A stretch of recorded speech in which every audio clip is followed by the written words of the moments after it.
One less. Yeah. 1 less than 10 means it's 9. I mean, if you added one more to 9, you were at 10. You got it. But it's almost 2026. All right. Well, Nate, I find a corkscrew for this son of a gun. If you You're doing the sponsor intros tonight. subtracted 5 from 9, Welcome to math class. then added 4, minus 2 plus 3, you would have 10. I use a calculator. Equals 10 every time. Every time. 60% of the time. Dude, It's 10 every all time. you need It's is a 10. drywall screw. Actually, that's a good point. Trying to push He it through. doesn't have one. So, yes, you do. What basement doesn't have a drywall screw? All right, I guess I'm on intro duty. Yep. Where's our thingers? Media assets on the right side. Media assets on the right side. Keith, do you see this? Come on, you don't know who they are, Nate? I know who they are, I feel like there's wood chopping business. but I wanted to pull their logo up. I don't see no media fucking asset. How it's do I right there. sponsor this? It's right there. Media asset. Man, they don't pop up. How do I You got it sponsor all this? messed up. Look at you go. I had one good idea tonight. Well, Just rip the fucking cork. gonna say thanks to Busy Bee Chiropractics. Go to Dr. Britt for all your chiropractic needs. She'll get you straightened out and feeling good. Oh, no. You can also get a sauna, a massage, Go speak to the or a nutritionist. masseuse. Go speak to the nutritionist. I like the nutritionist. Go see Dr. Britt at Busy Bee Chiropractics in Newark, New York. She'll hook you up. Thank you. Do I need to help you? I clicked media assets. Oh, you gotta scroll up. Oh, there you go. All right, M&R Firewood Services. Located in Phelps. Best firewood around. They are located right in Phelps. It would be the east side of town, right off of Main Street. Get yourself some camp wood. I don't know if you're camping anymore. Well, some hunters might be camping. Going to deer camp. Going to deer camp. Go get your M&R firewood bundles. They also do, if you heat your home or cabin with firewood, they also do face cords. One of Keith's buddies, William Tidd. Willie Tit? Yep, he went and got, And us then some, got him we'll- some firewood. I think Oh, they even nice. delivered it for him. We'll do the Busy Oh, Bee look at that. logo. No cork in the bottle. Oh, M&R. I We had got I had one good idea. MacGyver Ben back there. It was Yeah. my idea. Got a cork All right. tryout. PMW, Don't know that guy. Who's that guy? Pierce Metalworks, for all your machining Never and heard of him. fabrication needs. Get a hold of yours truly. But you got a Facebook for that? Yeah. Yeah. All right. I thought I gave you a card. Find us on No. Facebook. I don't know. I feel like everyone just throws your card out and you give it to them. I don't. I keep them. They go in my truck, center console. Stay there for life All right, until I trade it I'll in. get it to you. Whitetail Properties. Your land specialists. Get a hold of them if you are interested in selling or purchasing any land, farmland, honey Just had our land, first recreational land. Sure They did. did some auctions. Ben here's sort of kind of involved in them.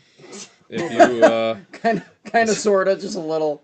Oh, we did get a little you just cork in there, you bub. just message him or get a hold of him, and he'll hook you up. Him and Tim Kent. Kent. Yep, Tim Tim Kent. Kent. And then, sorry, Tim, I wasn't 100% of your Do you want to last put a name. new cork in this, Ben? Phelps Fire A Hall. new cork. Yep, that's a new one. If your house is on fire, give him a call. He'll be there, maybe, to put it out. I feel like you should call 911. And while you call 911, they'll go to Phelps Fire Hall. Yeah. If you're in Geneva, Phelps Fire Department's not going to do it for you. If your house is on fire, call Kyle Tiffany Oh my god. or Philip Frere. They will be there in a matter of within the hour Well, easily. Phil's the Within the highway hour. highway guy now, man. Congratulations, But no, Phil. they're good guys. They do a great job. Their place there you can rent it for any really event. I mean, they got a nice setup. They got a full kitchen in there. They got a full activity lounge for all of your activities. Darts. Darts. You know what you do usually when you play pool and darts and where you would do that. That's what you would do there. Yep. Clubhouse. All right. Where is this? And Phelps Fire Hall. Phelps Oh, Fire that's Hall. every fire hall. And then we have Heritage Outdoors. Go see Mike and Lou down there and all the guys and girls for any of your archery needs. Crossbows, long bows, They are compound bows. They are closed this Saturday for the opener. They are closed this Saturday. I'm assuming they're headed over to their property to do a little hunting themselves. Mm-hmm. But yeah, so thanks to all the sponsors for all you do. And here we are at 100 Proof Whitetails. Keith Burley's here. Some call him the best surveyor of the Northeast. He's right here. Thanks for having me, boys. Can they see the mouse? No. Damn it, I was certain. All right, so Nate, first question of the night. If somebody wants to sponsor the show, what do we do? Contact me or Ben, and what is it, $75 for the year? Mm-hmm. And on every show, we will flash your logo and say a little spiel about your Cool stuff. Ben is way more professional than me, Oh, yeah. And we have the outro video set up now with all the I sponsors feel like- finally. and your logo will pop up Okay, at so the end. I'll be your next Sure. sponsor. That'll be a good time. You start your own thing yet? No, beasurveyor.com is the coolest thing in the world, so we'll do that for next year. Oh, okay. I want to be a surveyor too. You can. It's not too late. It's never too late. It's never too late. It isn't. Never too late. Holy And frickin' Toledo, look at the comments. All you have to do is just try really hard. Try really freaking hard. You can do it. Yeah. I feel like Everybody's saying hi, good video, like your video. How are you? You are the best on YouTube. Well, thank you, Wow. Josu Soto. All right. awesome. Thank you. So we're back in China. Were you at that episode? Were you at that episode where Jesse No, that was was on? Jesse. I've heard bits and pieces Like Jesse, someone on there was like, "Hi, blah blah blah," and Ben's like, "Where are you from?" Her or him goes China. And Jesse's like, "You hacking me?" He's like, "You stealing my information right now?" do I need a VPN? He's like, Jesse was tweaking. It was great. Thought his was whole hilarious. bank account was getting emptied by the end of the show. That's And pretty. then, that's and pretty then I'm like, funny. it's all Ben's stuff. Ben's getting hacked. We're good. That's pretty funny. Yep. Poor So Ben. what do we got? 3-4 people watching? 8 currently, 8 That's live cool. ones. Awesome. David Todd says, "Congrats, Ben, great buck." That's not my buck. That's Nate's buck. That's Nate's cool buck. Nate's the only one that brought the buck tonight. Nate, does this buck have a name or is it just buck? Buster. Buster buck. Buster. I know a Buster Hyman. Yeah. Buster. I don't know. I didn't give him a name. There was Rosie Palm. There Did was that a few. just go over your head? Yeah. I don't know Buster Hyman. Ah. Not good. Not good. We haven't had dad joke comedy in a while, so Oh man. Jeez, Nate. you walked right into that one. Usually they I only don't go know over if my he was head. saying this buck. I think he was just David Todd was just saying in general Gotcha. because you did shoot a beast. Yeah, there. it was on the Facebooks and the Instagrams and everything. Sure. Yeah. It was a really nice deer. Congrats. Key shot a buck. I mean, we're looking at 3 killers tonight. Yep. Yeah. So, congrats to everybody, which is why we're drinking out of the kill bottle that hasn't been drank out of since last year, so the cork fucking dried out. Autographed by Congrats. Jimmy Russell himself. Yeah, where is it? Buster Where did you Herman put it? himself. Back up on top. Oh, jeez, I thought you were going to show everyone. Oh, geez. Buster Herman. That's why I and, had it out. Jimmy Russell. Yep. Nope. We drink out of this guy every time somebody kills. Ben's had it for 9 years. Yep. Yeah, so you can The tell cork- we don't kill a lot. The There's still a cork lot in broke there. tonight. So. Well, we usually don't pour like 2-3 ounce pours out of it. Like the only thing that's coming out of that right. is. Ben's pretty stingy with that. Well, I think going forward, we'll once it does finish off, Just refill it. we'll refill it with regular rare breed or something. Don't you want to like? Or you know what we put in it? We put turkey tail in it. Turkey tail's a great idea. Yep, good idea. We put the rare breed mixed with the Russell's 10 in yeah, it. that's great. That 50-50 Or combo. we do like we started in the beginning, Do an the infinity. infinity bottle. Then we did every episode, whatever you're drinking, you got to do a little dab in there. Then when someone kills, they got to do a. Keith's like, no. Please no. It was okay until we started putting a couple flavored bird dogs in it. Yeah. Then it was not the greatest. So, Well, congrats, Nate and Ben, for killing nice bucks. and You congrats too, Keith Keith. for shooting his first You buck with a too. bow. Second bow. The first deer I ever shot with a bow. The first deer I ever shot with a bow was a young buck. First year back hunting. Mm-hmm. So this was 2021. Mm-hmm. I want to say, Gotcha. and it was like probably the luckiest thing ever. This deer literally walked in front of me 13 yards. I didn't call him. I was in a crap location, crap stand. That stand you and I took down, that really old one, Mm-hmm. at my mom's. And You shouldn't say that on here about the stand Ben helps you set up. no, it was not. It was like a 20-year-old stand. But anyways, The one I helped him take down. yeah. Oh, And that was my first animal with a bow, first buck ever. It was young. It seemed huge to me at the time. So this is my second buck with a bow, and the second biggest buck I've ever killed. Cool. Good deal, man. Yeah. Good deal. So, yeah. yeah. You normally got eye guards like that? Have what? That's where the gland kind of comes out of the skull there. Why his seem a little popping a little more to me. Some are a little bit more pronounced than others, sure. So, You gonna tell everyone what he scored? Yeah. He was 100 inches. 99 and a half. and we round up. And we round up. It was actually 4/8. Why do we measure in eighths, Keith? Apparently, because some asshole decided that we were gonna measure deer in eighths. Well, you screwed up the joke. The joke was, Keith's like, why the do we measure deer in eighths? I was like, all deer get measured in eighths. I don't know. Some drug dealers came up with it at one point, and we measure deer in eighths because of that. So, Sorry, we should have videoed the first one, the So- first take. yeah, because it was perfect. But, That was funny. yeah, so 99 4/8, call him 100. Close enough. Andy will make him 100. Yeah, I'm too stingy. Ben always shorts me like 3 inches. I'm stingy. Well, I'm short 3 inches every day, Nate. Go get used to it. Yeah. So, I can't remember. Did we tell the story about your buck? I can't remember if we did on a previous show. Yeah, we did it Yeah, that yeah. night. Yeah, the night of. Exactly. The Never night mind. of. Yep. The night you killed him. The night we killed him, Did a live show with him hanging. You had or help? I killed him. The night I killed him, Okay. It was that night you had the show?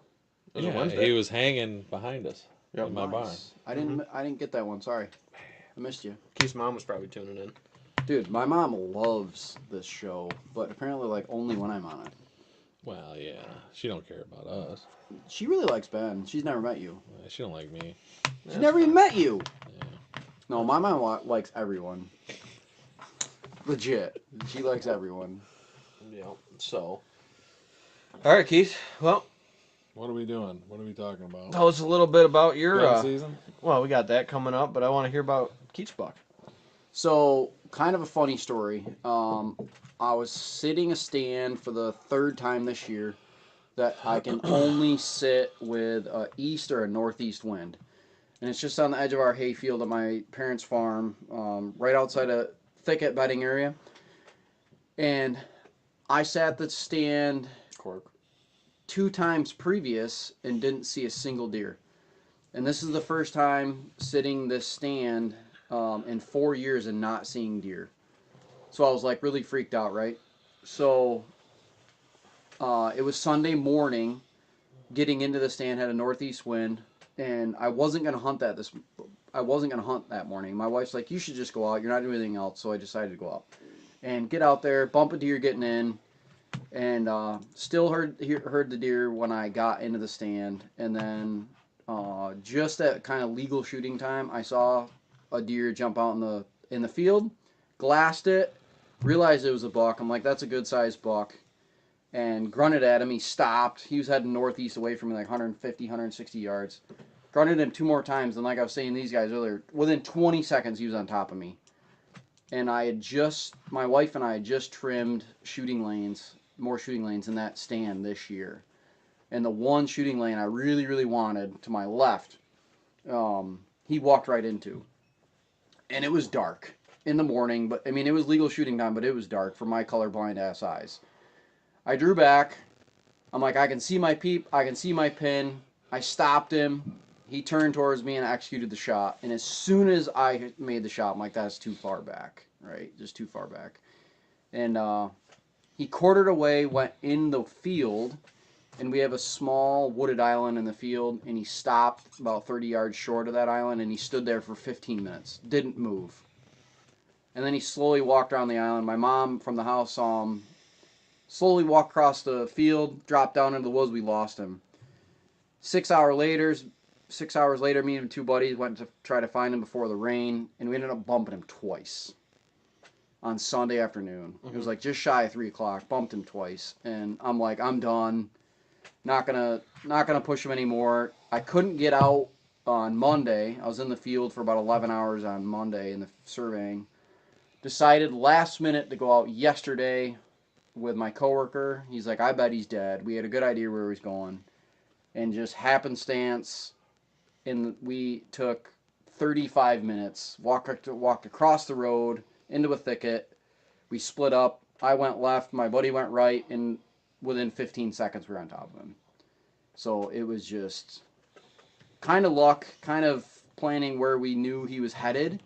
And he was there, got him to the processor, and luckily most of the meat is good. So it was just kind of a wild thing. But I tell you, and I said this to Ben yesterday, I called him, I was embarrassed, man, that I didn't execute a good shot. I didn't find the deer. I couldn't sleep. I felt so bad for wounding an animal. So, like, even if I don't get all the meat, like, it was closure. Sure. And just to find him and not go to waste was a huge relief off my shoulders to find him and be able to, take the animal and enjoy the experience. So Happens. yeah, It does, dude. All lost deer. We've all been there, dude. With a not a perfect shot or a prime shot or whatever, but it also goes back to the what to do and what not to do. I had a similar situation where I tracked one for a guy that shot one this year, and I'm pretty sure they jumped it the night of. Yeah. Shot him in the afternoon, jumped it the night of, and after all the deer I've tracked throughout my life for folks and myself and everything, and that if you jump them, dude, like it goes down to like 10 to 20% recovery rate. Oh, right. Yeah. Most of the time, because you shoot them full of adrenaline and all that stuff. So the ones you typically find in that situation are liver shot, back shot like that, where they're going to die for sure. But if you bump a muscle, I mean, most of the time the muscle hit's not going to be, the muscle hit's not going to be fatal most times anyway. Yeah. So, but if you jump them that first night, we don't know where he hit them 100%. And I wasn't there to start tracking the first part of that night. Yeah. And that's what I said. It was like, I would go, our rule is, you go where the shot was, if you have any inclination for it. So I guess kind of back up. Watch the deer after the shot. See how the deer reacts. See where the deer goes. Get good landmarks. All this stuff is just, it comes with time and more deer, that you shoot. But try to take those landmarks, watch the deer, watch them with glass to be able to see what they're doing.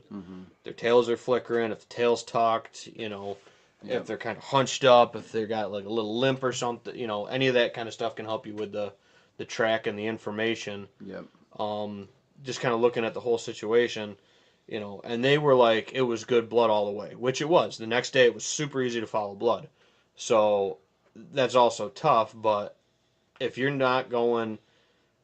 If you go over 100 yards and you don't find them, especially one that you shot in the evening, I back out. Yeah. Like, if I don't find them within 100 yards, You're done. we back out. Yep. Like, when we were tracking Hornet the night I shot Hornet, me and Nate, we got right to the edge of the food plot, and I'm looking back at him right before he went down the hill there.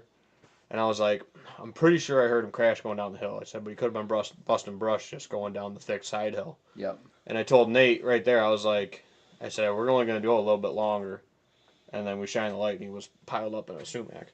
Yeah. You know, but it was right there on the end where we were about ready to pull out. The same thing when I shot D that night. We took that one way too far, but he didn't bed. But I muscle hit him. So we kind of knew, you know. Yeah. And he's the one that made it through. Well, he made it through, and then he disappeared. Yeah. So I tell everyone, like, so I've only, just so everyone watching, I've only been hunting for 4 full seasons.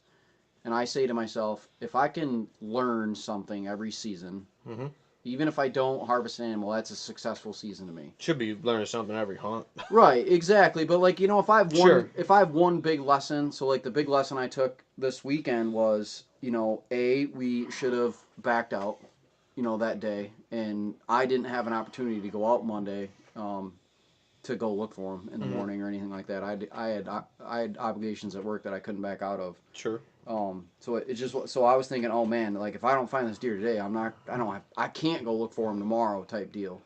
But hindsight 2020, I would have backed out, not gone in there, because he was bedded about 100 yards from the horse barn when Jake bumped him. And then he bumped again like 300 yards from our property. So it was just one of those things that took it a little too far, a little too eager, and in all of his travels from where I shot him, he probably went 1,000 yards. Sure. And you just went to the first good block of cover. Yeah. That you thought he was heading to. Right, and got extremely lucky and found him, you know. Sure. But yeah, lesson learned. 2 lessons learned with this one: don't shoot when I can't have enough light to get the orientation of the deer. That's lesson 1 for me. And then lesson 2 is get in that situation again, just back out and call Ben.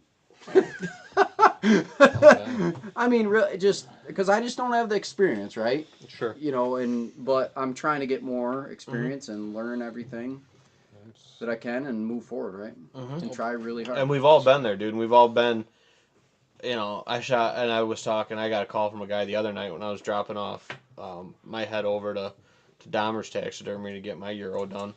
And I got a call from a guy, and he's like explaining to me what the deer did, because he's like, dude, I don't want to screw it up. It's a giant, and it's a really, really great deer that he shot. Yeah. Really phenomenal deer, as big as bug he's ever killed. He's like, I don't want to screw it up, and he tells me the whole story, and I'm like, well, if he did exactly what you're saying he did, I said, I guarantee he probably fell right where you think you lost sight of him. Yeah. I'm just like, because the way he acted, everything like that. Sure.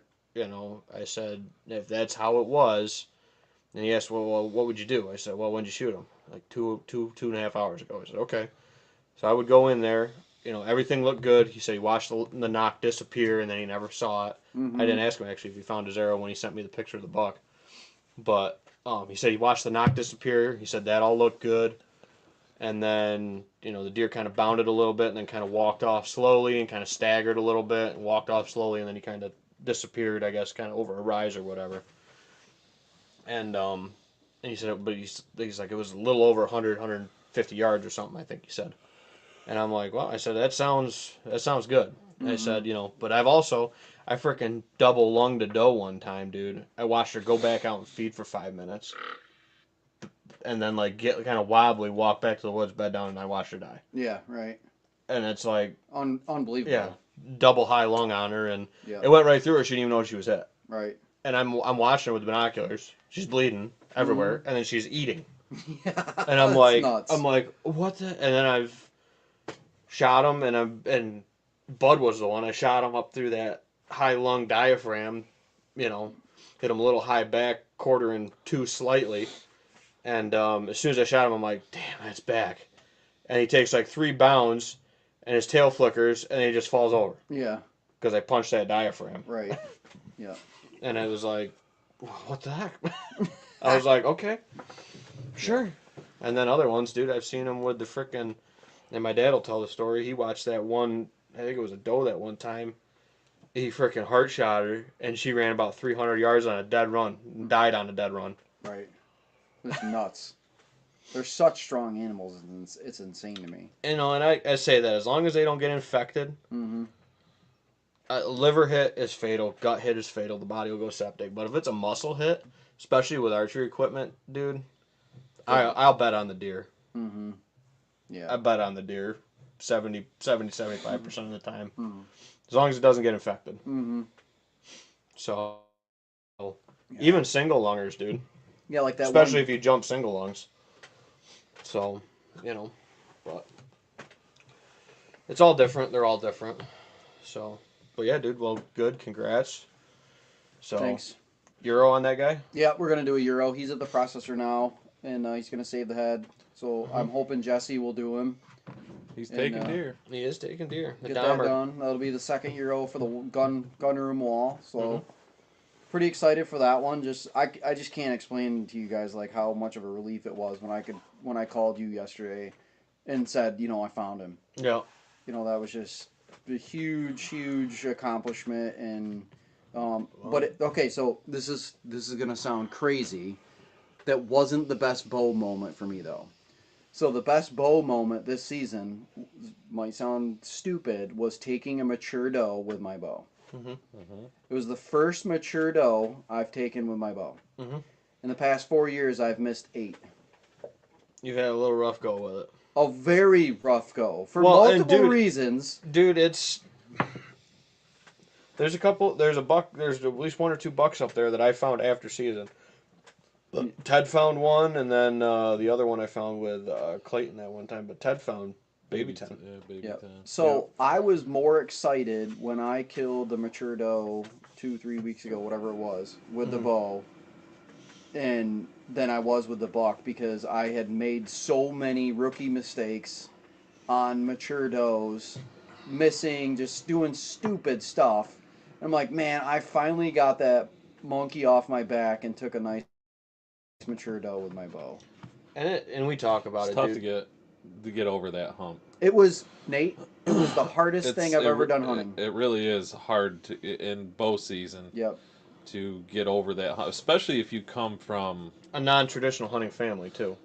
that's what I mean. Mhm. Like, Yeah. especially if you come from if you don't have anybody to like guide you the right way, Yeah. and you're out there hunting like pawpaw, you know what I Mhm. mean? Like, Oh, yeah. it's Or like with your uncle or whatever, like Uncle Yeah. Josh was for me. I mean, Mhm. yeah, I hunted with my grandfather, but he was like a red flannel guy. You go sit Oh, on yeah, you go right. you go out Yeah. there and you sit on a stump or a corner of a field and you wait for something to possibly Right. walk by, kind of Yep. thing. Sure. Yep. I mean, Yep. yeah, did he have success? Yeah, Yep. but it wasn't consistent success Right. where you see somebody who has consistent success and you want to bring yourself to do that also. You gotta kind of pry those people for the information and stuff like that, and hopefully they give you the time of day. But Right. yeah, I guess going a little off track there, but I mean, yeah, if you come from a non-traditional hunting family, Mhm. I mean, you're gonna go through the grind, and that was one of the hardest humps for me to get over, was getting past a mature doe in archery season to wait for a buck. Right. I could get the doe there to where I could shoot her. Mhm. I could never get her past me. Mhm. I could never, like, she'd always pick me out. She would smell me. She would whatever all the time. I don't know. I struggled with that for years. Mhm. And I swear to God they can read your energy. Those? Because I Oh, use any deer. Any deer. But if you're worked up in the stand, they know you're worked up and they know you're around. I swear to God, they can read feel your it, energy. dude. They call it like a sixth sense or They some can shit. feel it. Mhm. So if you're up there and you're all amped up and you're Herky-jerky. like, oh my God, Yeah. he's right there, she's right there. Those deer can, I swear to God, can Yeah. feel it. If you're up in the stand and you're acting like LL Cool J up there, Yeah. man, they don't give a fuck. They just keep going. I swear to Well, God, they read the energy. That's one thing that target archery has helped me, is getting kind of my shot process down, and not getting whatever buck fever or whatever you want to call, getting your blood pressure up. Staying cool, calm, and collected, really, and just executing the shot. So Right? So that's what I've been really working on. But now, like we were just talking about earlier, is knowing. So one thing I've struggled with this year is knowing where to aim. Right. So we were just talking about this earlier, of like Watch some where YouTube videos. of like We need where to make one then. of where actually I should be aiming. Pull Jeff out. So Like it's something I got to Arizona. work on personally, and so It's the not funny. a bad video, honestly. So the funny story, I volunteered for that video. He's gonna shoot my fucking full body decoy. No, we'll use a 3D target. No.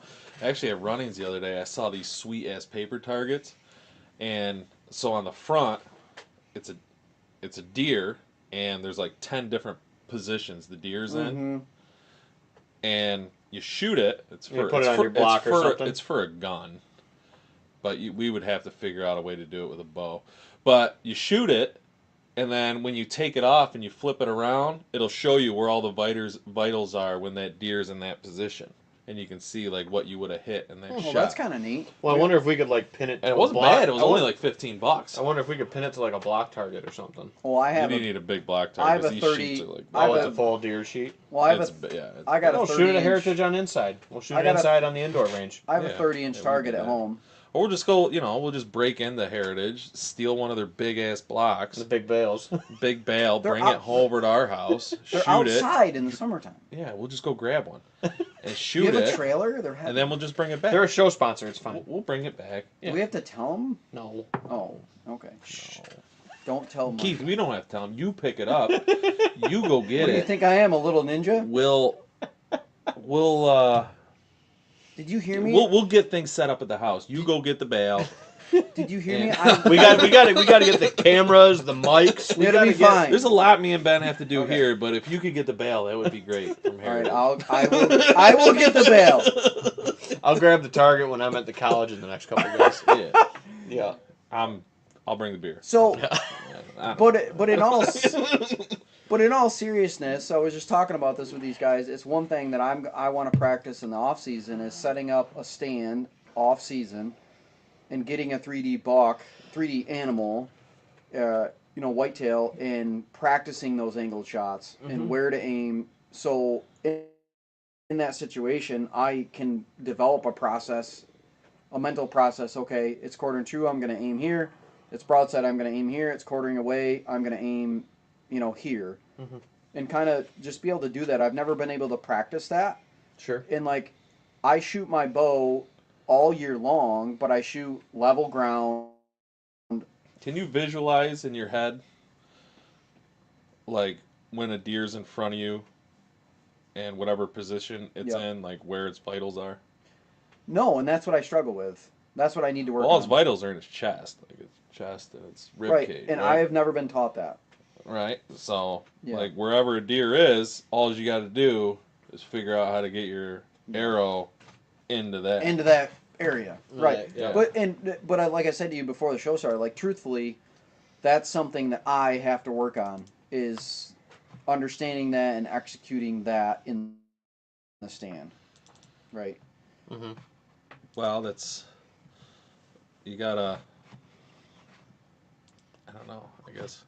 We just need to sit here and we need to go through trail cam pictures and put it on. Here we go. Great example right There here. you go. Where do you shoot it, Keith? Where do you shoot it?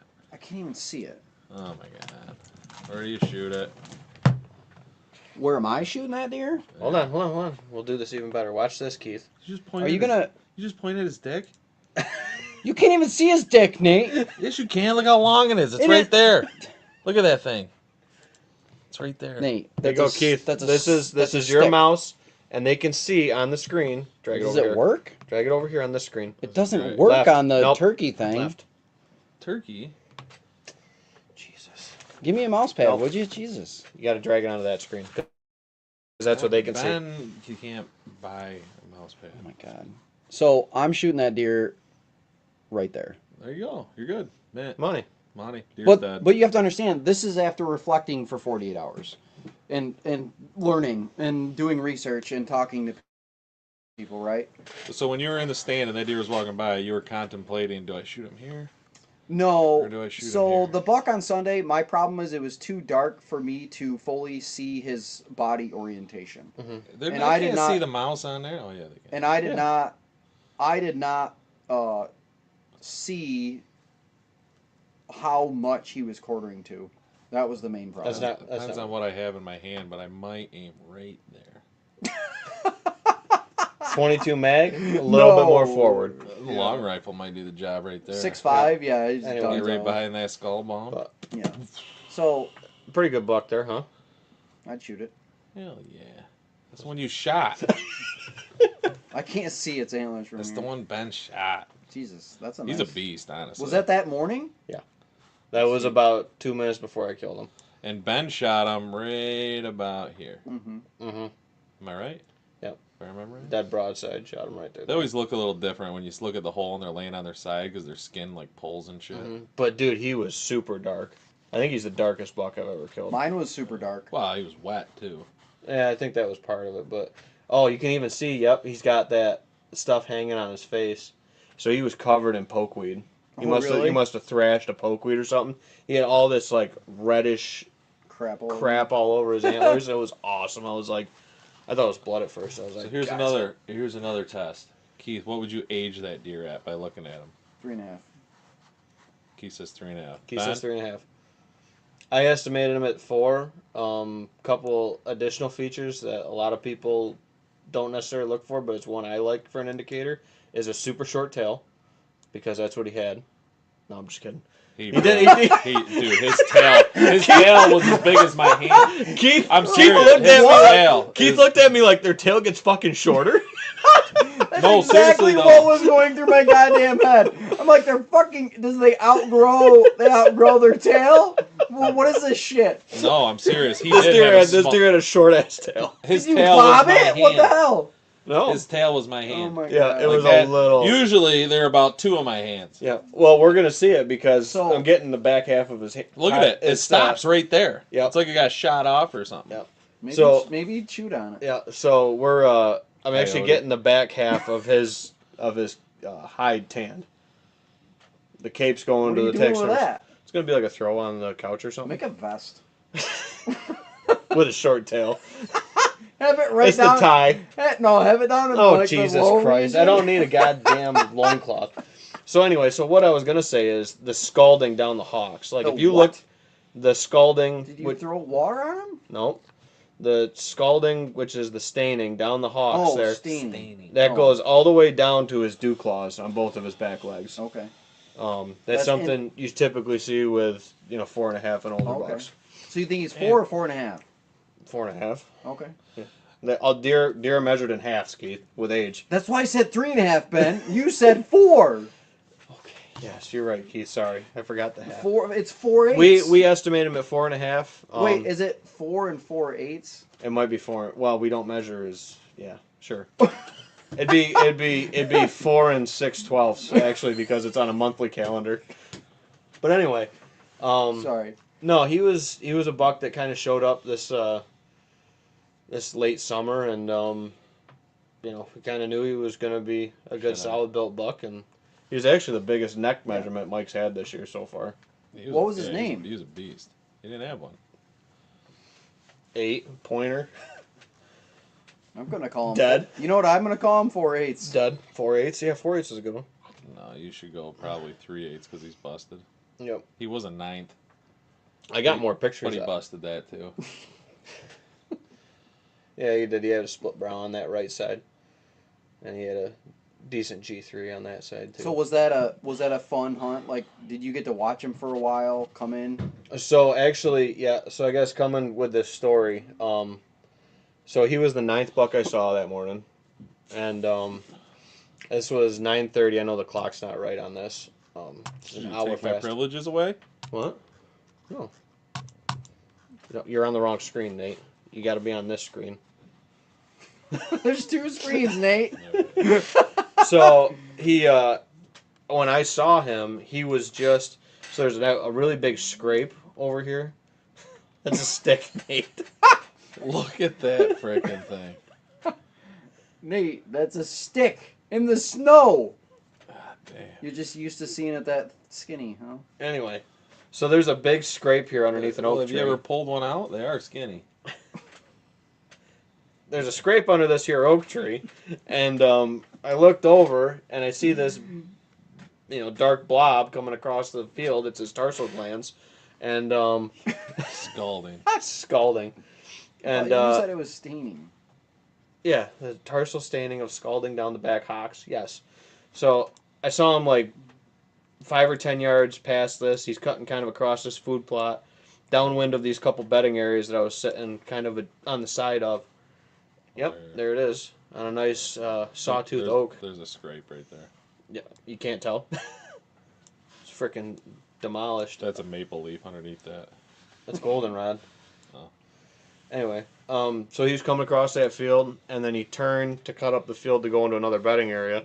Actually, Nate, if you zoom all the way out.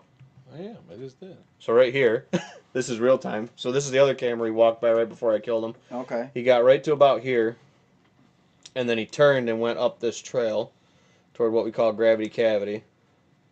Man, that's a nice deer. Yep. Turned to go up Gravity Cavity, and right before he gets out of sight, so usually I let bucks kind of get past me before I call to him. That's kind of the strategy I use. Like they're almost going away or committed to go away to turn them to come back rather than when they're right into where... Yeah. Because right there, he's only about 50 yards. And I wanted him more like 75, 80 yards from me. So once he cut up the hill there, there's a maple tree that he was by, right about where I lost sight of him, right there. Yep, there's the maple, little golden colored maple. There, thank you, Nate.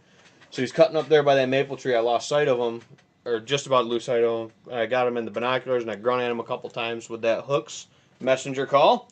That's a good one.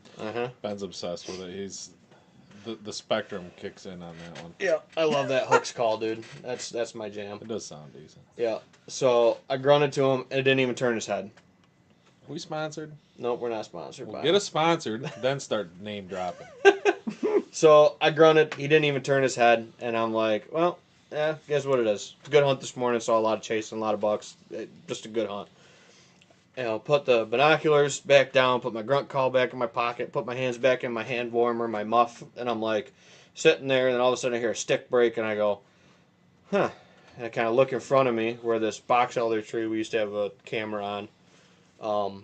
I pushed it up with the Mini X when we had it this year, and I look, and through the snow I can see some, a body moving. I'm like, oh, I said, here's a deer. And I had so many deer around me that morning, buck-wise, that I put the binoculars up because I was like, I want to make sure it's the right deer. Yeah. And he comes out and he's standing behind that box elder, and I can see him good, and I'm like, okay, that's the same buck. Mm. Put the binoculars down, grab the bow, and he comes in and he stands like right on the edge of the thick. And I thought he was going to do like, most times when you get a buck that comes to the edge of a kind of an opening area like that, especially when you grunt to them, they come there and they look. Mm-hmm. And they don't see it committed. The thing I had working for me there was I was in super thick bedding cover, so he had to really commit to be able to see the rest of that area. Right. So, and he did. He committed 2 steps too far, and Keys to rattling and grunting. Was there a tip was there? there more to that, or? You just said it. Oh. Oh. Yes. Making sure, yeah. Absolutely. You can't do that in a wide open thing. When you enter in a solid, wide open hardwoods and you rattle and grunt, that deer is just going to come up to the edge of it, 100 yards, scan that whole woods, and bail. Mm-hmm. You got to be just over the top of a hill and hoping they're coming over that side, because if they're coming up this side, it better be thick as hell. Mm-hmm. You got to be uptight to some thick stuff, bedding. You got to be honestly, I honestly, like blowing over an open field with my wind, because you usually don't like the circle end of an open field. honestly, standing corn is not bad to rattle into. I like that too. Yep. I say rattle call into. Yep. Yeah, right. I've had more luck with rattling than I have. So when I grunted that buck Grunting. Sunday morning, I was literally right on the edge of thicket bedding where he came out of. And I grunted 3 times. One to stop him, twice, and then he came in. And, he came right up to me. Man, that was fast service. Oh no, you. I'm good, thank you. Why did we get rid of it? Oh, you want it back on? Click add stage. Oh, okay. See, I'm learning. Yep. Nate's learning how to run the board. See, Keith? That's cool, Nate. See, I'm learning I'm too. proud of you. Pretty soon, You're trying hard. I'll be doing this. Ben will be. Yeah. Hang So He'll be with in that angle Illinois. there, Keith, what do you think on that angle? Oh shit. It's the same angle. No, it's not. It's completely that different. One, no, that it's one. completely No, different. no, that one, yeah. All right, Keith, this angle. That's not the right buck. What's wrong with that bar? That's not the same buck. Does it matter? No, It's an doesn't. angle. What about that one? I'm shooting shoulder. I'm shooting weight. Weight? I don't like that shot. It's too quartering No, for me. you said if I had to shoot, I'm shooting shoulder and hoping it's gonna catch. You're too literate. See, I think I think you're taking it too literal. Like, you got to shoot because he's there and he's in range. Oh no, that right now after my experience on Sunday. So that was about. Like you're showing every one of my deer. God damn it. Yeah. So after my experience on Sunday, Ben, Mhm. I'm letting that deer walk. On that shot angle.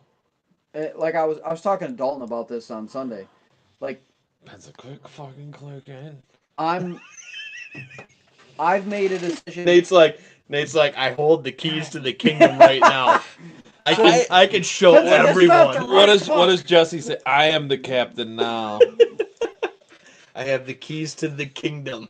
So no, like with my experience and skill level, I've made a decision that I'm not shooting in low light and I'm not shooting quartering 2. I'm letting him walk, no matter what. Why is it doing that? I don't want that. I don't What are you want doing? that one. What do you want? I want the hunch one. That one. That one. Nate, you're on the wrong screen. No, it's this one. I'm on the right one again. Watch this. What are you trying to do? Rub his nose. I'm picking his nose. Oh my okay. God, Nate. You're Gotcha. like a 12-year-old. Yeah. So. Yep. Beautiful buck. Other things to look at is when we're coming to shot angles, Keith. What's on? No one cared about my opinion on his age. Picking I always his cared nose? about your opinion, No Nate. one cared about my opinion on the age. You didn't speak up. You know what he is, Nate? He's a hell of a 2-year-old. Solid dude. That's what I was gonna say, but if you want my honest opinion, 3-4. Yeah. Honestly, I saw him in person. He's a beast. But I go back to past experiences in my life. Rocky. And the biggest fucking buck, body-wise, I ever shot in my life came back 3.5. Yeah. And he was a beast. So I'm also like, and I'm looking at him, and I'm looking at, I kind of go back to like, Rocky past, and like, I kind of add it up. Mm-hmm. And then your one buck was, 4 that you shot the year before Rocky. Like, and he was a good solid buck, but He's a good buck, but he only scored what, like 102? Yeah. So Dressed out at like 155, but he came back as 4. Yep. So age isn't everything, really. Genetics matter. Well, it plays into it, but they're just like people, Mm-hmm. So Like I'm taller than you. So like this one, You're longer than me. This one right here, Keith. This is a really good example. Did anybody talk to you about legs forward and legs back? Mm-mm. Okay. But I know, just out of common sense, I wouldn't shoot that deer right there. I would. With a leg back like that? There's enough of a quartering away. Broadside? No. Oh, yeah. Is that quartering away? That's quartering away. Then I would shoot that at the V. Oh, he's going for the vital V. Dun, dun, dun. That's where I'd shoot that deer. Yeah, I think so. I think I'm putting it Right there. right there. You're aiming at the back. So you're a outside surveyor. shoulder. Can you 3D image his lungs inside him as he's moving? If I had a three Just scan. picture- However, if it was in this situation, I'm letting him take a half more step and then stop him too. Right. I mean, if he's I'm putting it. yeah, that's like the pin right that's like where the I want it, perfect and slight quartering away, dude. That's yeah. the money shot. I'm Right. punching it. Not I saying- know. Quartering away, I haven't struggled with. I've killed deer quartering away. It's quartering too. And both my It's deer. a lower percentage shot. Don't shoot quartering too. Well, if you heard what I said earlier, is I made the decision that I'm not making that shot anymore. He's smiling. Look at Yeah, Brian. because He's he knew that smiling. was there. He's like, I saw a bigger one. That was exactly what my dad said. He's like, I saw I a don't think- bigger I one don't- and Ben's tags punched. That's exactly what he said. He's like, I think the 8 I saw had more beams and was taller. I'm like, dude, I said it could be. Could be old Hank. Hank, Dude. Hank. Dude. I know. He's gonna make it. So Like I gotta say something that I so I don't have a ton of big deer on the farm. Like this, I told my processor the deer I shot Sunday was the second biggest deer I've ever seen on the farm, in person or on camera. And I saw a post on Facebook a few weeks ago that intrigued me. And it was the question of, why do we put more emphasis on the size of the deer rather than the experience with the deer? I mean, we talk about that a little bit, but we also, you know, we're not No, I'm not. score chasers. No, by I'm not any saying. means. I'm not saying. As a whole. I'm not as saying. like a I'm not community, saying you too, but yeah, as Sure. a whitetail hunting community, why do we in social media and talking at the bar, talking at the the archery shop, why do we put such an emphasis on the size or score versus the experience you have with that animal that morning in the stand or the blind or whatever? Why is that? to dick measuring I was contest. just about to say the same exact thing. Because we're men, Yep. So and everything's a competition. so Yep. so this 100%. is- you guys so like this. It's primal, dude. Perfect Yeah. example is this buck here. Beautiful Yeah. buck. I'm guessing him to be 3.5. I think Ben kind of backed that up. And I think his teeth show it too, Mhm. 100%. Some people would look at this deer and they would just look at the antlers and they go, "That's a 2.5-year-old deer," Mhm. because they watch a lot of TV. And you know, Or if it's It's- Iowa, that's a year and a half. Yeah, right. the thing is everyone.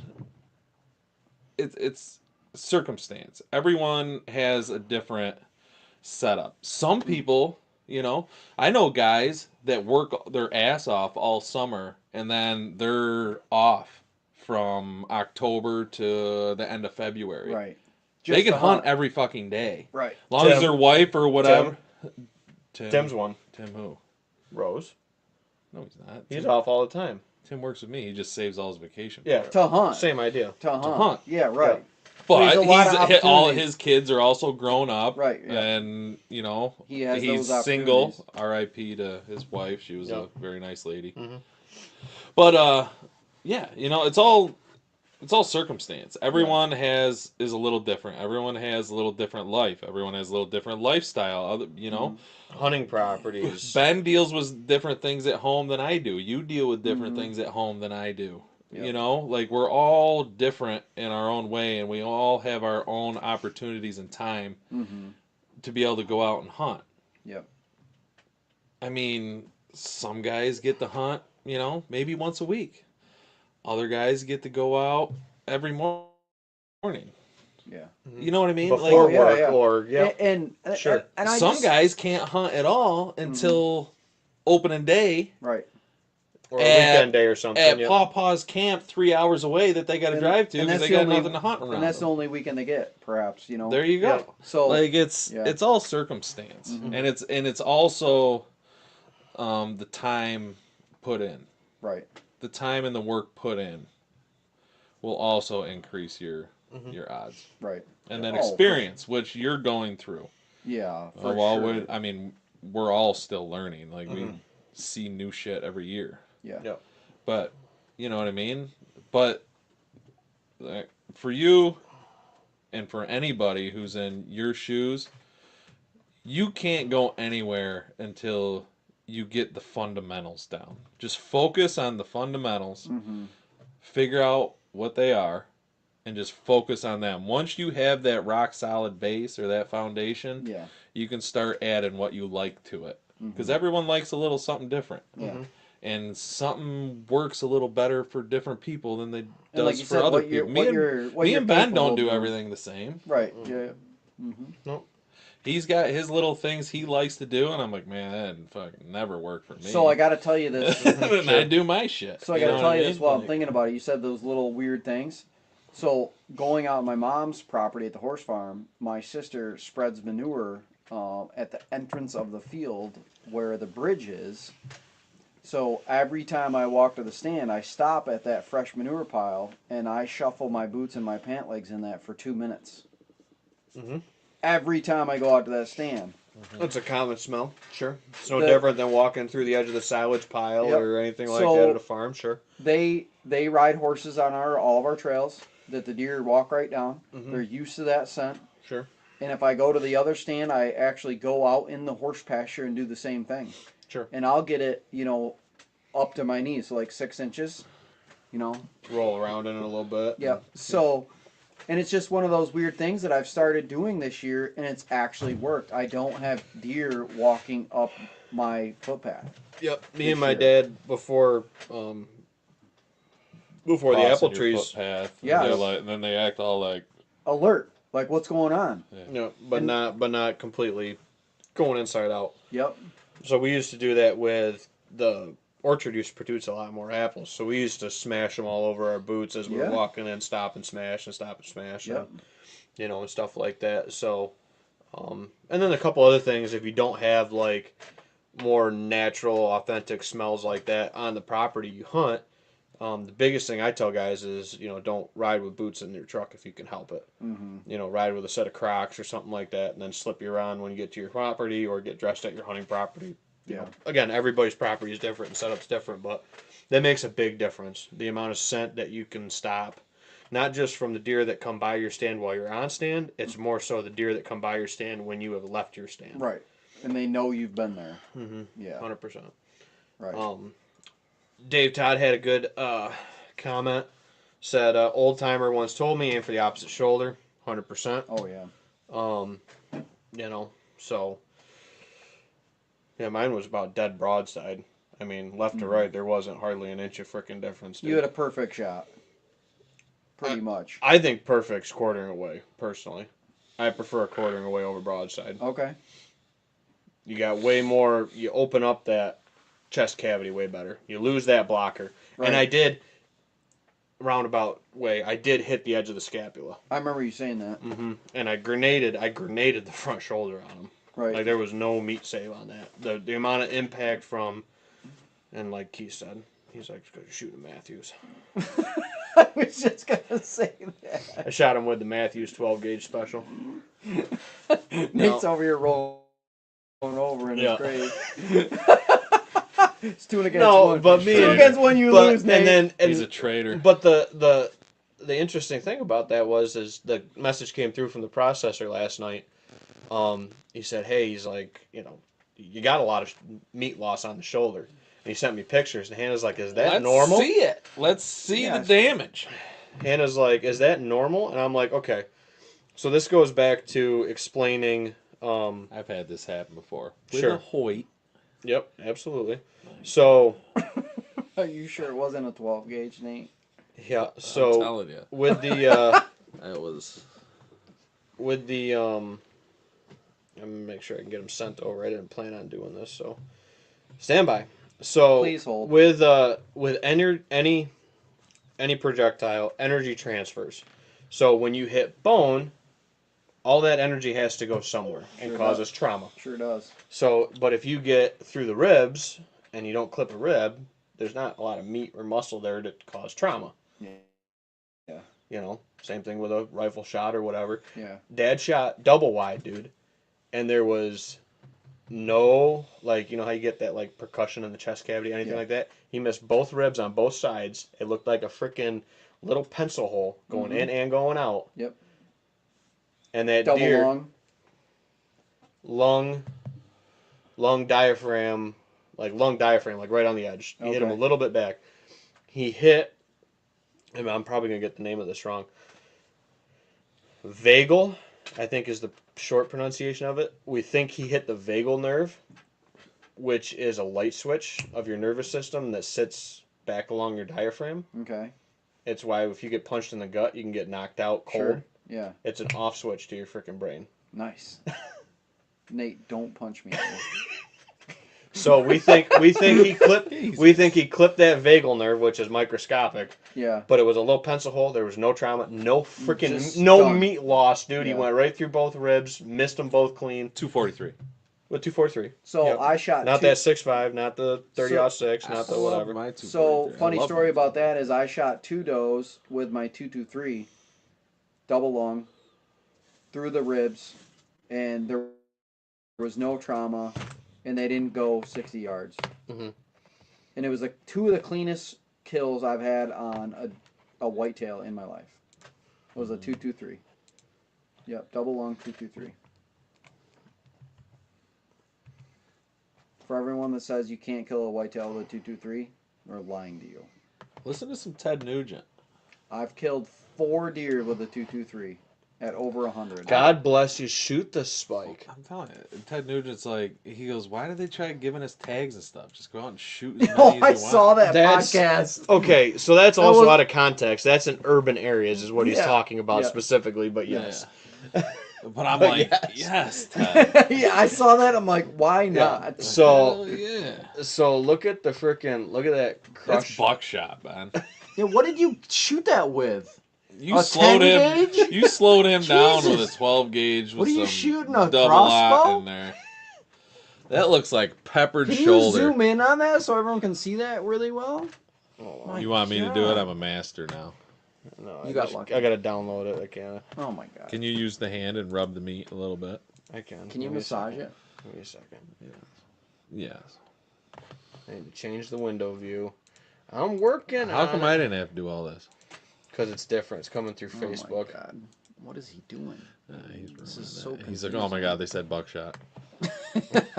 Yeah. So That is definitely the outside of the shoulder too. Yeah. Oh my god. That's a lot of meat damage, buddy. I'm telling you, that deer got hit by a car. That's why his rack was busted, and that's why. So you're just making excuses why his Matthews didn't do that. Is that what you're saying? no, I think Just well, messing and with you. no, Daryl. So He also shoots 500 grain broadheads though. What? with explosive tips. So Solid brass yeah. broadheads. 500. So Daryl did say that there was a lot, like you can see down in here. There's a lot once he got that like meat jelly, I call it, off Yeah, the yeah. top from trauma. Mm-hmm. But that's what happens, dude. When you hit bone, all the energy has to go somewhere. And it goes right in that meat. It goes right into muscle because it's connected to the meat there. There's Yeah. not a ton there on the front shoulder, but you know, that's what he asked me. He's like, "Did you shoot this with a 12 gauge?" I was like, "No." I said, Caleb wants to know if you beat him. "Yeah." Caleb said, "How long are your main beams?" I didn't measure them. I can't measure them because that's a conflict of interest. Speaking of dick measuring contest, Caleb. What? What? His was bigger. How long is your main beam? I didn't measure it.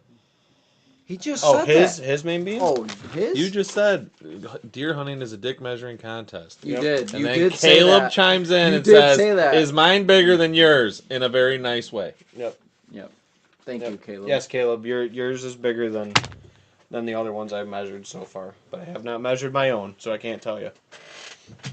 He's at Dahmer's. Who's gonna measure him for you? We're stretching his beams out right now. We're getting the beam stretcher out. You know, I want to make sure we get a good accurate measurement here. But yeah, so there was a lot of trauma on that, but To still be got, close, Caleb. He's got 20-inch beams. yeah, I think he's got probably 20. I mean, if you look at him on 18 that, to 20, easily. if you look at him on that photo, dude, I mean it's It's getting out there to the tip of the nose. Like that's, I think they're gonna be closer to 23. 23-inch beam. But he did have a short nose. And a He short did have tail. he did have a Very short. He was He very had a short. He had a short nose and a short tail. Long. Yeah. And some scalded hocks. And some scalded hawk. His Nate- piss was so hot Nate- coming out of that. Nate's getting weird. Yeah. So anyway, but yeah, that's the big thing, dude. Is like getting between bedding right now. I think if you got a spot where you're gonna be tucked in, and you gotta, and this is where Nate's gonna disagree with me, but if you got a 1-year rule, because we're right in that prime time, I know where I'm gonna be sitting if the wind's right. I'm going in on a 1 year, just like I was with that buck. I went in on a 1-year rule for a hot doe group, and 9 bucks, chasing, grunting, had a good cruiser come through. So you got to define the 1-year rule. So the 1-year rule works for specific bucks, I think, but also I combine. But what is the 1 year? You got to come up with like a different name for it if it's just like an area, because everyone knows a certain time of year you go sit the pinch points, you go sit the funnels, you go But sit which the one? saddles, you go to the one that you can access and the weather's right.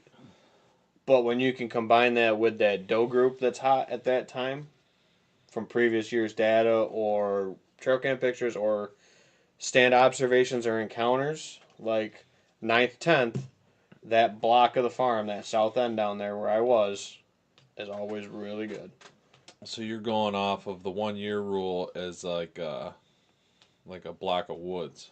Like Yeah, I gotta so try and be in this sure. area. Yep, absolutely. So I kind of break ours down into, depends on how you look at it, 5 or 6 zones. One's kind of a flex zone because it depends. Because sometimes the buck uses an east-west variation rather than just like a north-south variation on one side of the road, if that makes sense. So I kind of break it down into like 5 or 6 different zones the way, I kind of look at it. But at the end of the day, it's just a game of statistics and probability that you're working off. That's all. It's all it is. I'm right? going off of where I had pictures of a buck last year, and or where I had pictures of good chasing or rutting activity that year prior to on that date. But like when you're making a decision where to sit on what day or what Wind's still got to be right. not encounter not Weather trumps everything. right. But Me not, and Ben agree on that. Not and 100%. so do I. But what I'm talking about is like my brain works in probability, right? Mhm. And if you can have a data set that's going to give you What do they use? Hold on, sorry to interrupt you real quick, but what do they use on the NFL now? Like, 4th and 6th, they should go for it on the 40. Oh, like, the probability. Yeah. what is that called? That's what Keith goes on. Stat tracker or whatever it is. I forget Okay. what But the heck whatever they it is, call it. so like I have a heavy background in statistics and probability, right? And it's so if you have enough data to make a decision based on a percent probability that a deer is going to be there, because essentially that's what you're saying, right? Based on whatever observation, sure. it's just data, right? It's data coming into you, Mm-hmm. and if you have a certain percentage of like, okay, a deer is going to be in this zone at this weekend and in this area, whatever it may be, you'd be a fool not to go sit that if you can, Mm-hmm. right? If you can. But like statistics rule everything that we do. You just don't always see it, right? But like if you can have that data to say I've seen XYZ deer here in the last 5 years, and then you wake up that morning and the wind's right, if you don't go sit that, to me that's a poor decision, right? But like also what I think about is how much effort you put into gathering that data, right? So like you make an effort to get that data to make those decisions on that probability. I've made better advancements in the last few years to where I make the data work for me a lot easier. I used to try to put it all in a spreadsheet. Yeah. That's fucking asinine. You can organize your folders based on date, and that works way fucking better. Yeah. Rather than going through every individual buck or every individual spot right on a property. I'll show this to you guys. Sorry, viewers at home, you can't see this, but I went in 1 year ruling after our number 1 buck, who might still be alive. Oh, this is the fucking stud 3-year-old that Nate told me I should have shot the other night. His eye's way more hanging out now. Should have shot him. I got Nate, what are you gonna say? What do we need to hear here? You look like you were gonna say something. So this was me 1 year. This is 1 year. This is me 1 year ruling for Lucky, who's the number 1 buck, which he might be dead already because he disappears for 2 weeks in November. He shows up last couple weeks of October, and he'll show back up in November, like mid-November. So right now he's not normal. Yep, sure is. So right now he's normally not on the farm. How's that cold? You drink warm beer? He pulled it out in the beginning of the show. Yeah. So this was when I went into Hunt Lucky on the 25th at this spot. Yep. There's Lucky. Yeah. Right after he left. No, it was between when I walked That's in and when I nuts. walked out. So that deer was 75 yards behind me, and I didn't know that morning. Walking in. No, I was already on stand when he was walking. Oh. When he was walking right there in that camera, Yeah. I'm right over here. Oh, jeez. I'm about 75 yards from him. I would have only been about 30 yards from where I'm moving that fucking tree stand next year, because the way they use the top of that ridge now. Because after we logged it and cut it, they use that hill different now. I'm about to throw a curveball in this bitch. All right, dude. Curveball that bitch, Let's hear it, Nate. Nate's got a curveball. Sitting So on the you're curve. a data guy. Sitting on the curve. Yeah, I love data. And you're very much about the 1 year rule. Analytical, yeah. Analytical. I think there's, in my I'm opinion, just anal. spectrum. And Good point. so, God damn it, I lost my train of thought. Sorry. Come on, You Nate. threw it off with the spectrum. Yeah. I thought it Your was the spectrum anal. threw me off. That was the anal. You have the just right amount of spectrum, though. It is good. It is. You were it talking is a about the solid- 1 year rule and how it is you were a going to bust solid- it up. It is a solid touch of spectrum. Touchatism is a lot of better fun. It makes you do math. So you well. guys, with all of that, would you guys are probably on board with that our world is in a simulation. Earth is flat. No. Like you could possibly be flat earthers. I'm not a flat earther. This deer is gonna walk through here at the same time. I'm not a flat earther. I've been on the other side of the earth and it looks different than here. Every year. But you're a data guy. But no, it's 'cause your probability. It's no, because your left no. is right. No, it's probability, Nate. So like if you have a 75% chance that a deer is going to walk through there versus another stand that has a 50%, I'm going to go sit the 75%. A deer. But Yeah. what my take was Okay, I'm listening. that the 1 year rule is usually based on an individual deer, not an area. Oh, not That's deer. what my take with Yes and Ben no. is that I think there needs to come up with a different Terminology. term for the whole hunt this area versus hunt that deer on the 1 year rule. right, so Because I come feel up- like that's two different things. Okay, I see where you're tracking with I that. see where So you're saying that 1 year rule. Use lucky. Use lucky. So Like what you just said. So- like he was 75 yards behind you that Yep. morning. Yep. So that spot. And That- you have that data on motherfucker. that deer. That motherfucker right there, hacksaw. Yeah.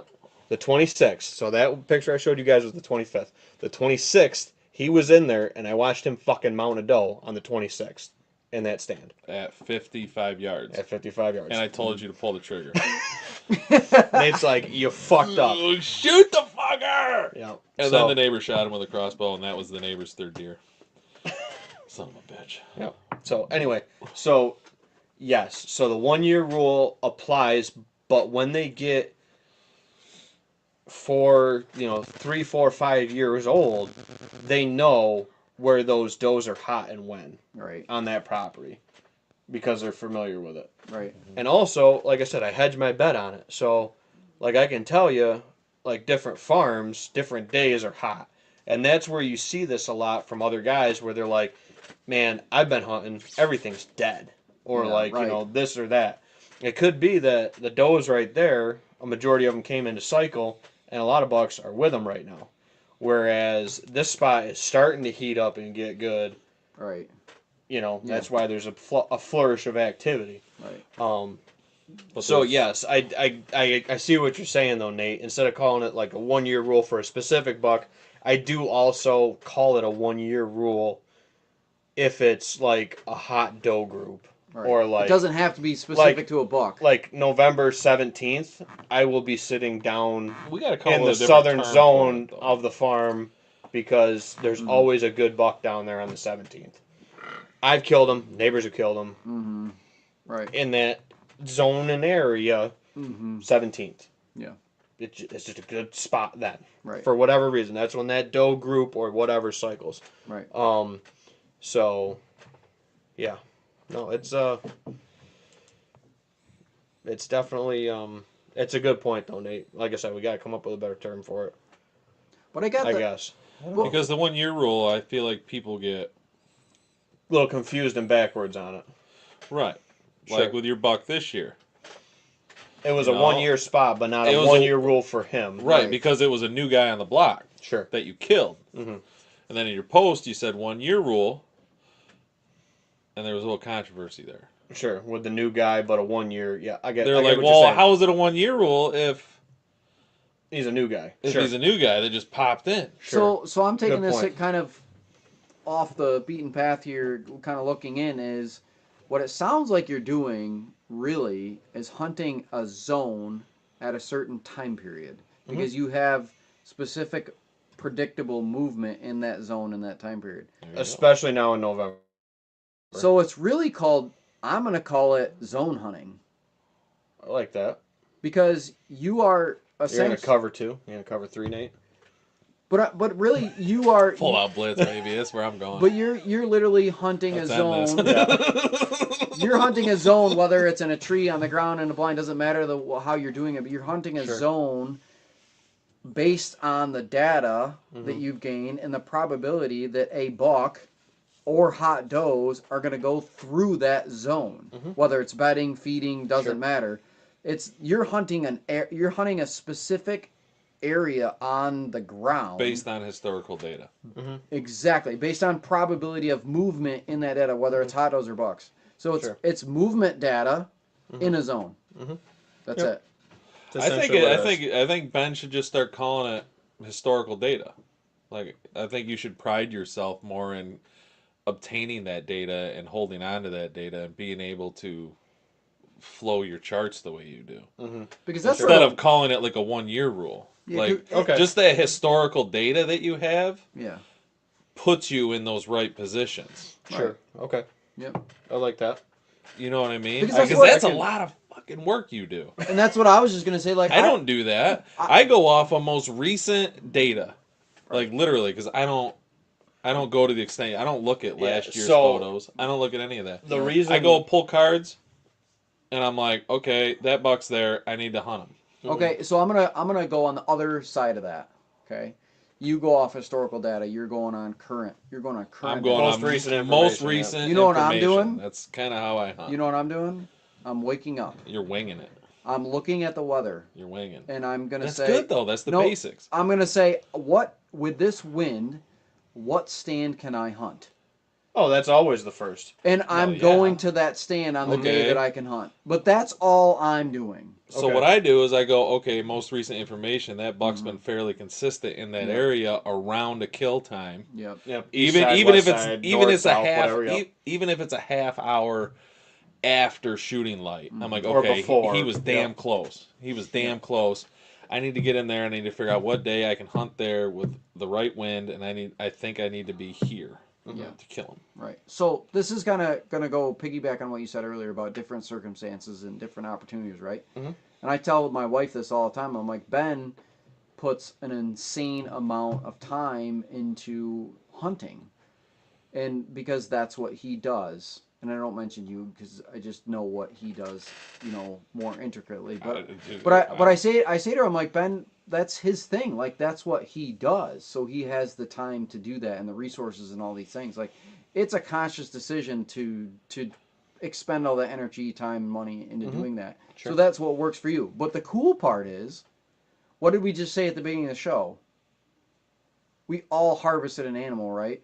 So no matter what strategy you're working, historical data, current data, winging it, you can go take an animal, but the probability, in my opinion, of taking a good animal is going to be in somebody that spends the most time, the most resources in doing that, in the work.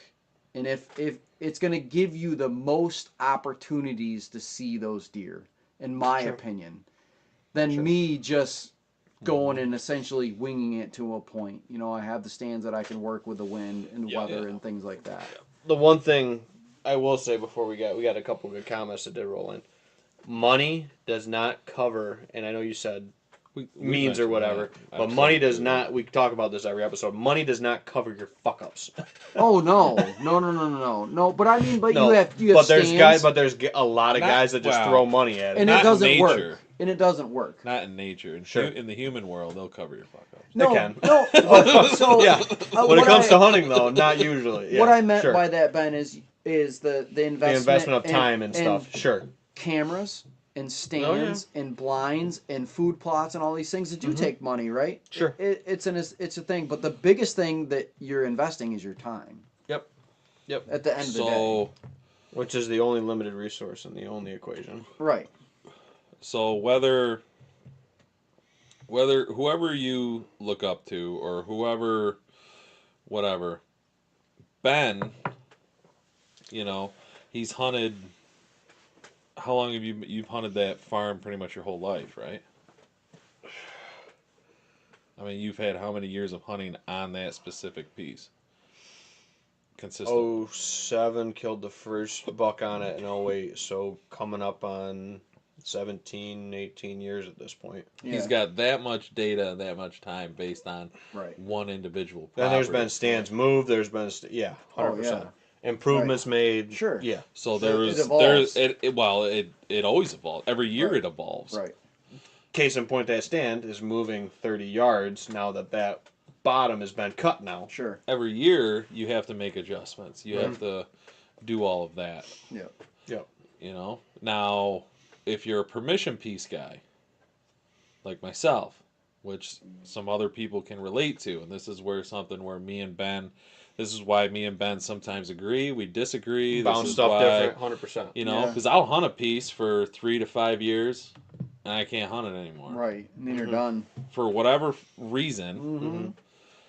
whether they decided they wanted, someone's going to pay them $1,000 to hunt it, or they Yeah. sold it, or Whatever. The uncle wants to hunt now, or whatever. Right. Grandma died, and she was the one I was working with, and the kids took over, and Yep. now the kids don't want anybody out there. Right. For whatever reason it is, or a nephew. Mm-hmm. Yeah. You lose it. You have a piece for a certain amount of time, and then you lose it. So you get to that point. You get to that where you really getting that piece dialed in. Mm-hmm. And then you're done. And then it's like, now you got to start all over. But this is where I'm going back to you, which you could do something similar because you have a family farm like Ben. You could do something similar to Ben, but it doesn't hold any... you don't have any grip on really what you're doing if you don't have a rock solid base of what you're doing when you start with any piece.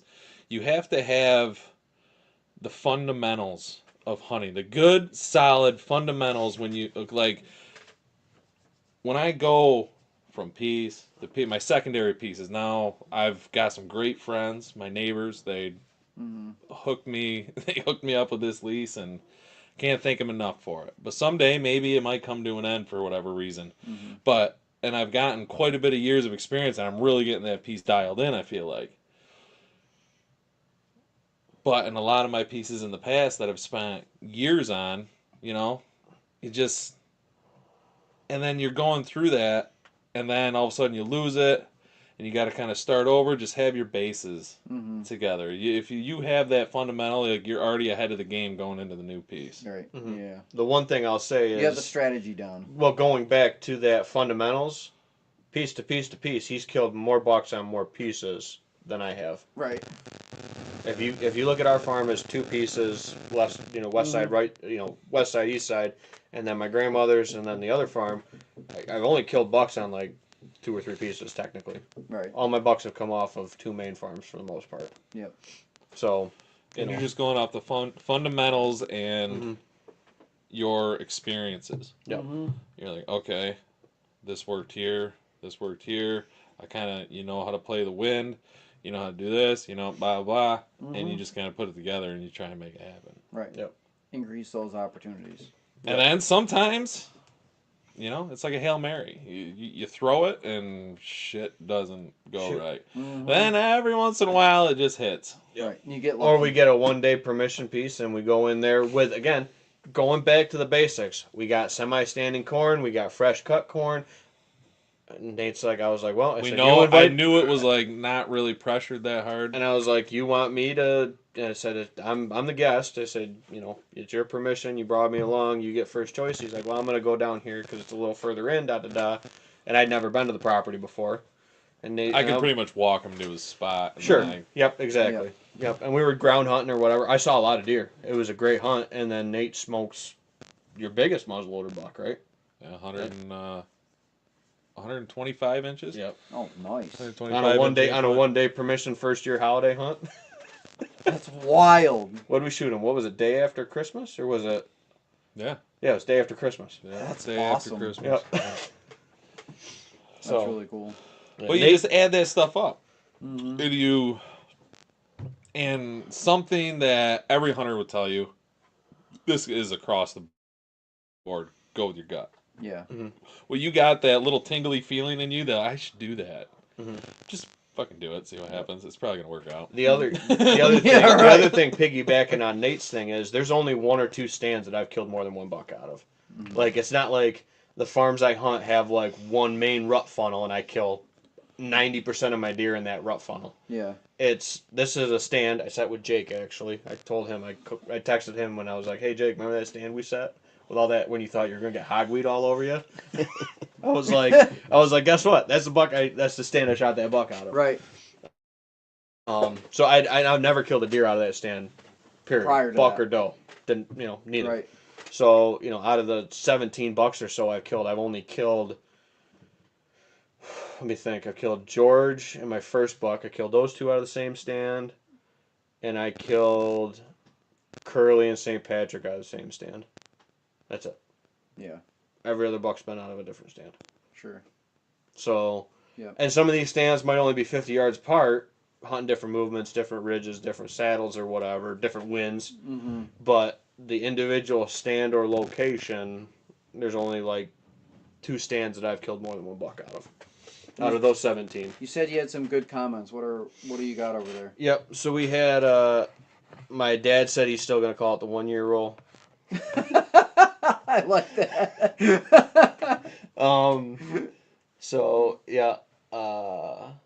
So Caleb comments in, says, and Caleb's a killer. He killed a great buck. He killed the biggest typical in the northeast big buck last year. That's with the awesome. bow. So shout out to Caleb, which we had him on the show. Biggest buck we've ever had on the show still is Caleb's buck. He said, so it's basically a 1 year rule that you do for does, not necessarily for the buck. Right. That's a good way to look at it for the rut time of the year, but I see that even in the pre-rut or different timings of the year when bucks move into certain areas at certain times, meaning individual bucks. So, yeah, so like Nate was saying, it's kind of 2 different 1 year rules I play. I play the 1 year rule data for the buck for what he's historically done and when and where, and then also like coming into November time frame, I'm looking at more of maybe where that buck was, but that's not always an indicator because sometimes he might be with a different doe or whatever, but I'm looking at where there was a lot of good rutting activity at that point. So yes. Right.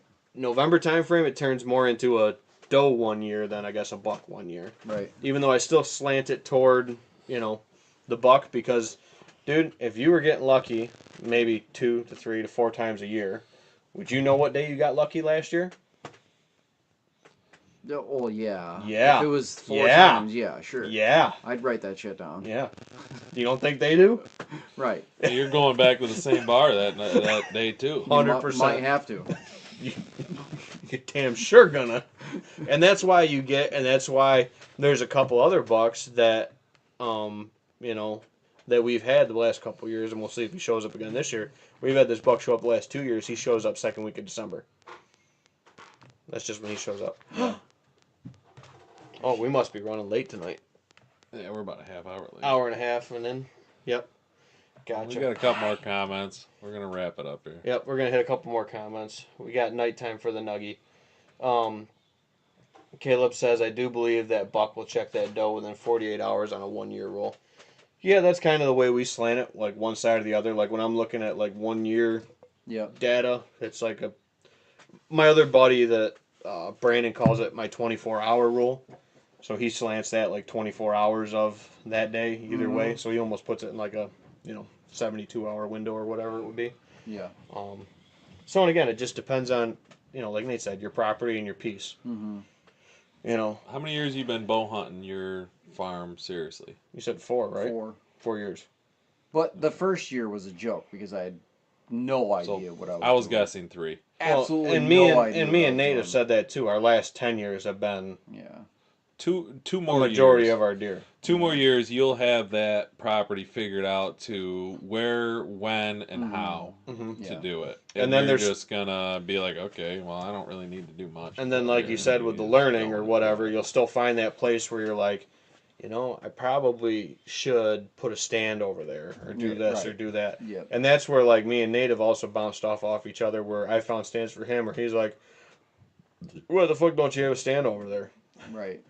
And then, You know. then it's just like a light bulb will go off And in you're your like, head, and you're what just the like, fuck? it's like a different set of eyes on it, Oh Yep. yeah, you get a different perspective. Mm-hmm.